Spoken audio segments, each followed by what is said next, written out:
చాలా అర్జెంట్. మా అన్నయ్యకి మన విషయం తెలిసినట్టు ఉంది. ఎప్పుడు ఏ రెస్ట్రిక్షన్స్ పెట్టని నాకు ఈ మధ్య అబ్జర్వేషన్లో పెట్టినట్టున్నాడు. ఎక్కడికి వెళ్తున్నావు, ఎందుకు వెళ్తున్నావు, ఎప్పుడు వస్తావు, ఇలాంటి ప్రశ్నలు వేస్తున్నాడు. అంతేకాదు నా మీద, నా ఫోన్ కాల్స్ మీద నిఘా ఎక్కువైంది. అందుకే డైరెక్ట్గా నీతో మాట్లాడదామని వచ్చాను. చెప్పు, ఎప్పుడు పెళ్లి చేసుకుందాం? పెళ్ళా? ఏంటా తొందర? ఒక 1 year ఆగితే నేను పోలీస్ ఆఫీసర్ అయిపోతాను కదా. ఆ పాటికి నేను తల్లిని కూడా అయిపోవచ్చు. మా అన్నయ్య ఆల్రెడీ సంబంధాలు చూస్తున్నాడని తెలిసింది. చూస్తే చూన్ని, ఆ వచ్చే వరకు నువ్వు నచ్చాలి కదా.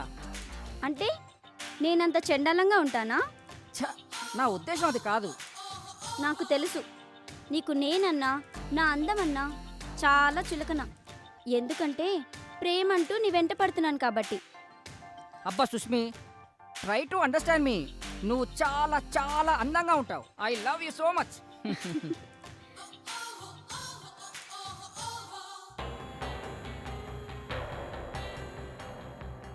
ఏయ్, ఎక్కడి నుంచి వస్తున్నావే?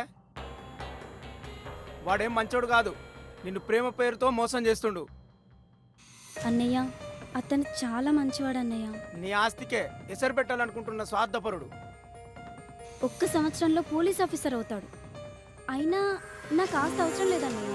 నీ మీద మోసు తీరాక వాని అసలు రంగేందో బయటపడుతుంది. అమ్మా నాన్న ఉంటే నన్ను అర్థం చేసుకునేవాళ్ళు. నేను ఆడపిల్లనన్నయ్య. చిన్నప్పుడే అమ్మ నాన్న చనిపోతూ నిన్ను నా చేతులు పెట్టి చనిపోయారు. నీకేం కావాలో నీకంటే నాకే బాగా తెలుసు. మనకంటే ఐశ్వర్యవంతుని తెచ్చి వాడికంటే అందగానే నీకు తోడుగా తీసుకొస్తాను. అప్పటి వరకు నా పరువు తీయకు. లోపలికి వా.